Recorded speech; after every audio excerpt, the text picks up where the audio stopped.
What's up, Vape fam?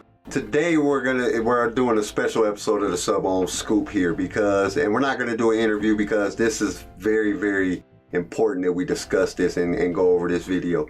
Because basically what happened is somebody used a bot to flood the FDA's comment section that we had with fake anti-vaping comments.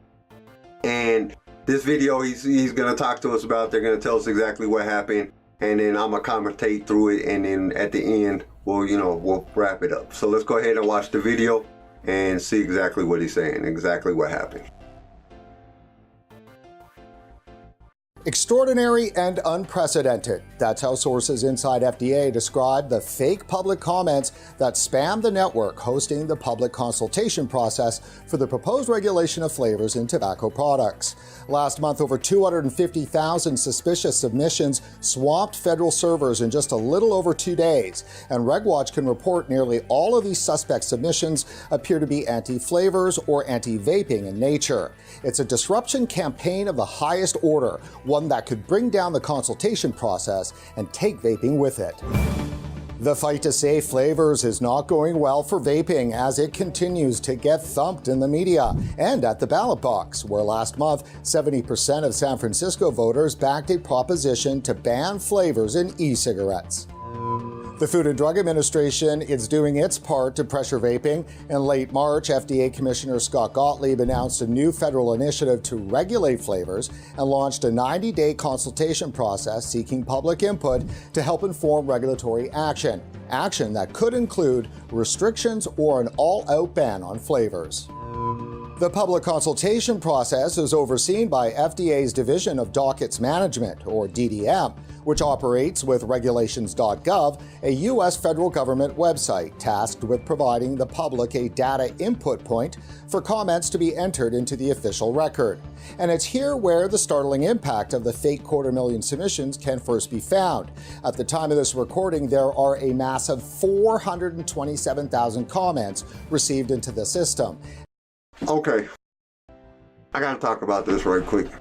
So if 255,000 fake comments got into, anti-vaping fake comments got into the system by this bot, that means we only had 172,000 comments that we put in there?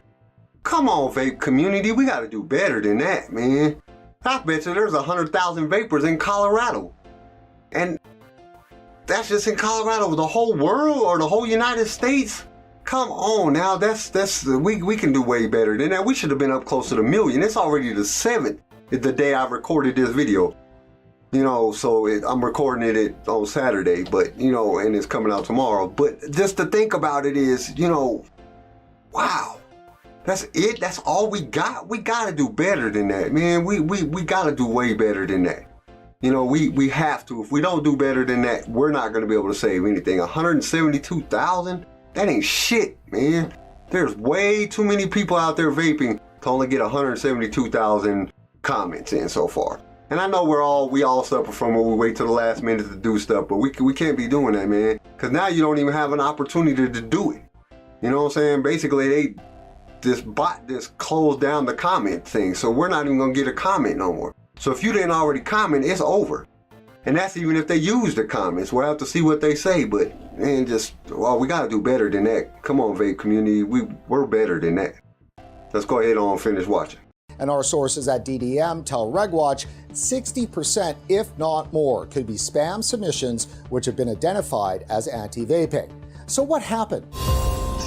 According to the docket manager, sometime around close of business on Friday, June 8th, an unknown actor or actors launched a computer script or bot designed to individually enter en masse thousands of comments into the official record via a web form available to the public on regulations.gov. The bot reached full throttle, inputting 255,000 comments before technical staff could isolate the 4 offending IP addresses and cut off the flow, which they did the following Monday, June 11th.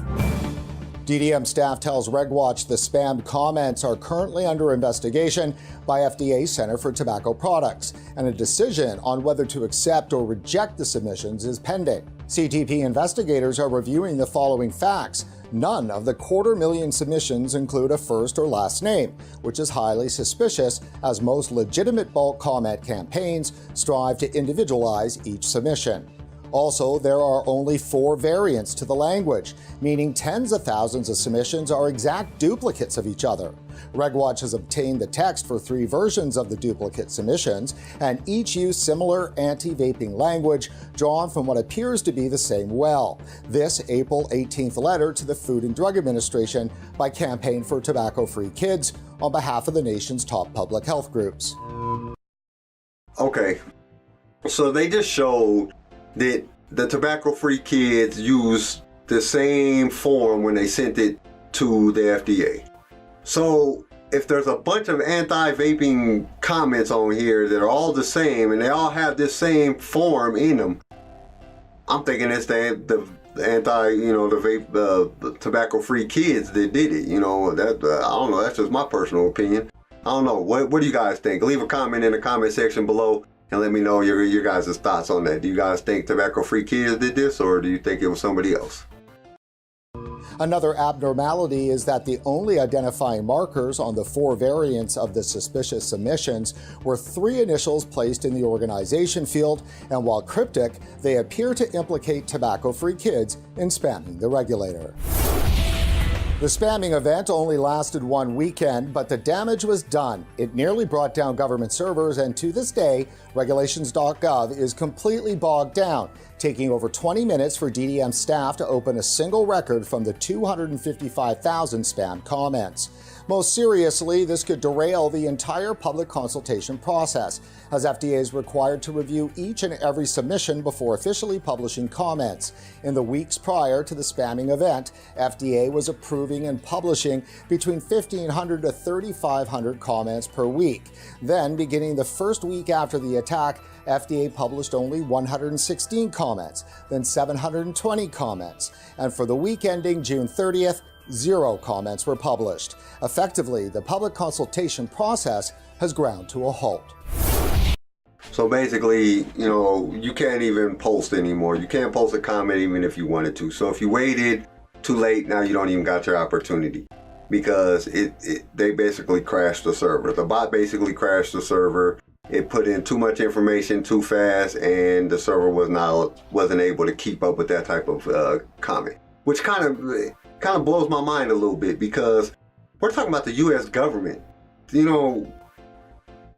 They should be able to, catch this shit way faster. I mean, dude, they catch some of the biggest hackers in the world. People hacking stuff, they catch them in and they go to prison. But you guys can't catch somebody that's putting in some spam comments? I don't get it. I don't know. It kind of, makes me think a little bit about the government, and is the government might have something to do with this, or did they do something that allowed this to happen so they didn't have to take responsibility for when they make their decision because they didn't care about our comments? I don't know. We're gonna have to see. Go ahead and finish watching. Joining us today by phone from Spotsylvania, Virginia, is Shane Corey, managing partner at MediaBridge LLC. Shane is a political strategist and digital media expert. He cut his teeth in Washington politics, serving as a director of Judicial Watch and executive director of both Project Veritas and the Libertarian National Committee. It's awesome. Shane, thanks for coming on the show. First off, tell our viewers about the work you do with MediaBridge. Well, sure, Brent. Thanks for having me on. With MediaBridge, I've been in this political space for a little over 20 years now. And what I do is build up advocacy bases, donor bases for nonprofit organizations, and do all that work online. We've done 20 or 30 issue advocacy campaigns of size directed at the federal government and its various departments. So MediaBridge, on behalf of our clients, we're responsible for the most comments ever submitted to the IRS, the FCC, the EPA, the BLM, BOEM, and probably a handful of others. So it's kind of this online campaign process that we created that identifies potential supporters of an issue and making sure that, of course, we don't target the wrong side to drive up costs on the media campaign, and get them to respond by posting a comment to the docket. And so that's generally the process, and as a result, we've learned quite a bit about the technical requirements as far as what it takes to get comments in the docket in large volume.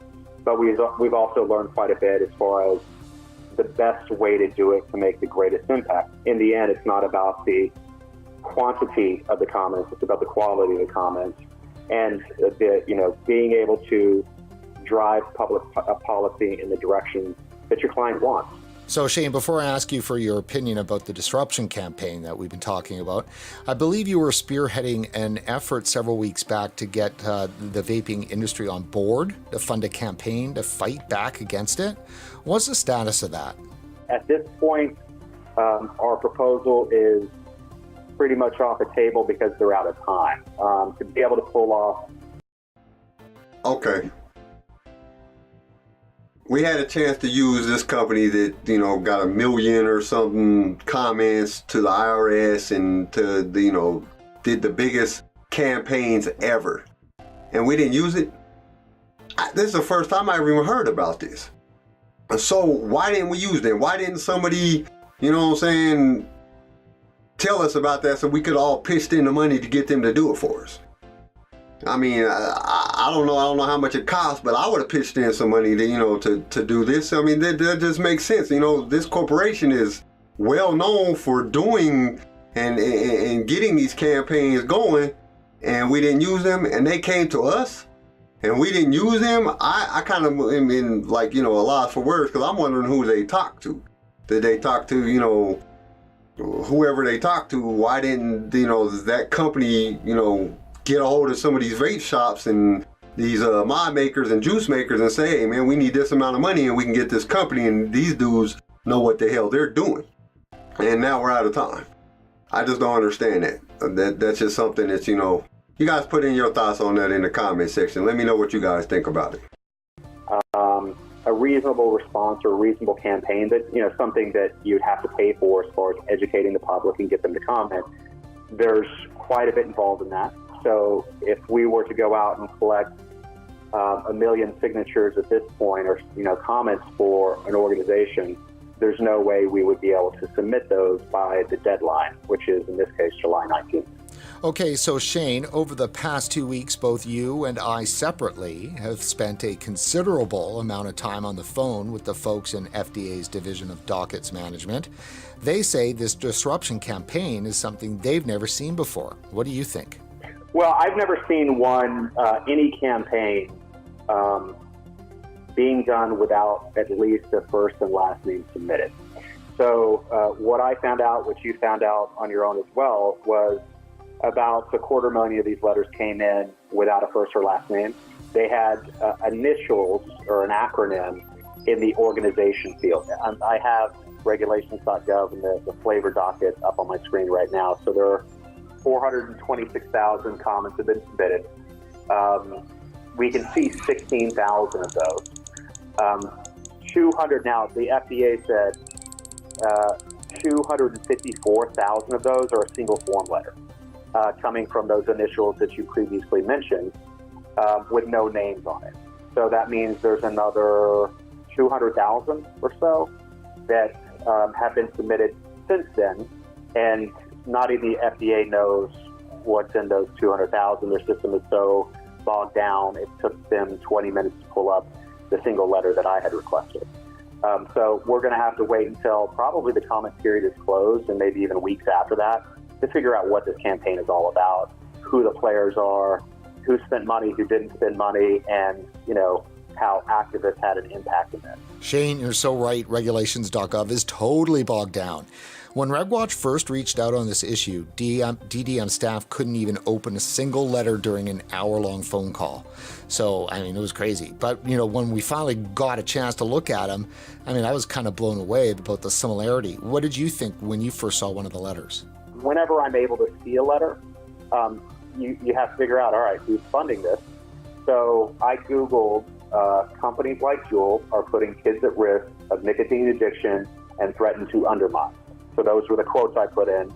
That took me to a page by Tobacco Free Kids, but if you pull up their health group's letter to the FDA, it's a PDF that was sent to the FDA at the onset of this campaign.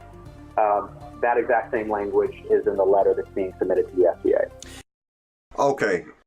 So basically, I mean, they're telling us without telling us that the Tobacco Free Kids is the one who's behind this. Which, you know, that could be just me jumping to a conclusion because, I mean, Big Tobacco could have done this. Now, StillBlowingSmoke.org could have done this. There's a lot, and they could have just, you know, pinned it on them by using that, you know, them acronyms in there, or that whole spill in there, you know, in the dockets. But I don't know, it's kind of hard for me to understand. I mean, I just can't fathom for the life of me how the government allowed this to happen. When you got the type of technology that the government has, stuff that we don't even know about yet, and y'all couldn't catch this before it got this far. I mean, I can't understand it. It's just blowing my mind. So let's go ahead and finish watching. If that's the case, Shane, do you think that this is a real campaign on behalf of tobacco-free kids? I mean, I find it hard to believe TFK would do something like this. I mean, they're risking the wrath of the regulator and the public, and it's just so egregious. If it is a real campaign, I would like to call up whoever paid for it and let them know they got ripped off. Because if it's real, it is one of the worst that I've seen. Whenever there's a common campaign that's decently sized, and one side cannot keep up with the other side's level of comments, it's far easier and less expensive, because these campaigns can cost many millions of dollars. It's easier to spend $100,000, $200,000 and load in fake comments or questionable comments into the opposition side and even your own side to discredit the entire process. So we saw that with the net neutrality fight in 2017, where 6 or 7 million comments went into the docket for the FCC, and it turned out that all sides had fake comments submitted.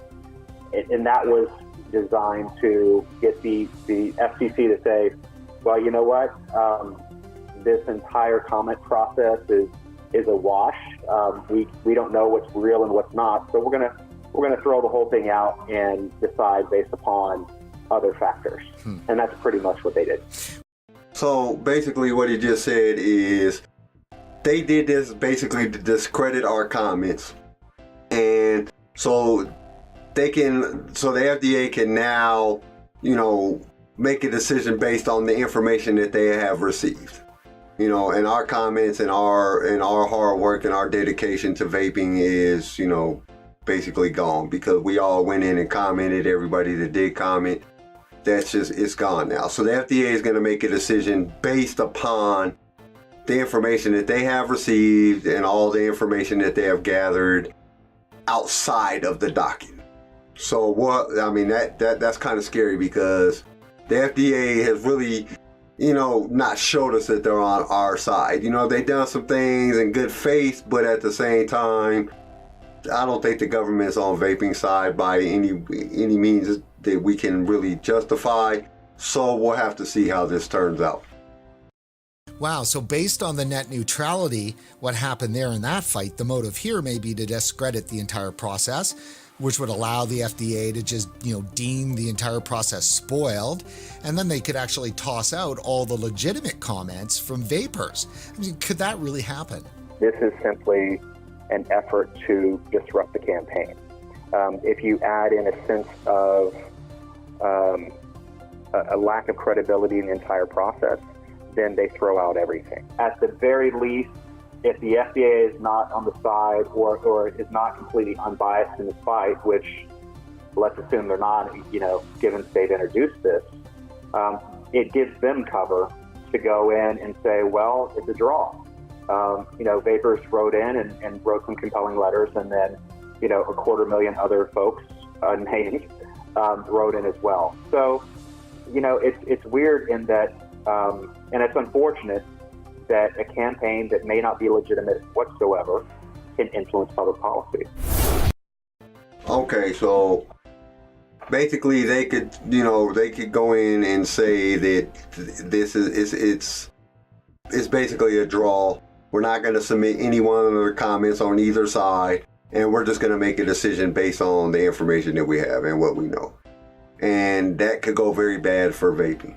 So hopefully, they extend it, or they come up with another scenario on how to get more information about the total vaping community and how vaping works and how much more, effective vaping is, and one, to help people quit smoking, two, being a healthy alternative to smoking, and three, just the overall vape community and how it's drawn the world together and created this wonderful thing that we have. But until we get there, we won't know. So we're gonna have to wait and find out what the FDA decides in the long run, and hopefully they come up with another scenario on the way to get the information that they want to get before they make a decision. Well, that's it for this edition of Reg Watch. Before you head off, please like us on Facebook, and don't forget to follow us on Twitter. Okay, so that's the end of it. So basically, the information that we got is that, it was just a campaign to destroy the credibility of the docket system and to show that there's no way for them to choose a side, and that allows the FDA to make their own decision based on their information, which is scary as hell, because in reality is, the FDA is the one that started this in the first place. They don't want to say we need to regulate, vaping products and the flavors. So the government is not on our side. They are one of our biggest oppositions. And I think that, they might have been the ones that were in fact behind this, so they could make a decision without saying your comments didn't mean nothing, because they can say, well, it was botched and now we have to make a decision based on what we know. So that could be very, very scary. And hopefully, they come up with a different scenario that we can go, get into, and, a different comment strategy or something where they can hear from vapors and they can get our information and make a decision based on, how much vaping works. But until that time comes, we don't know. So at this point, everybody just keep your fingers crossed, and pray for vaping, because we're going to need all the help we can get, in my personal opinion. You guys leave a comment in the comment section below. Let me know what you guys think and what you guys think about this whole process. And, do you think that the tobacco-free kids did it? Do you think, one of these other organizations did it? Do you think the government did it? Do you think Big Tobacco was behind all this? Let me know what you guys think in the comments below. I will put a link to the description, or link in the description to this video, as well as some other information that I can find. So until then, I'll see you guys on the next one. Peace. Thank you for watching. I really do appreciate it. If you would like to be a guest on the show, just message me on one of my social media links in the description, or leave a comment below. And remember, vaping saved your life, so help vaping save more lives. Spread the truth and be a voice for vaping.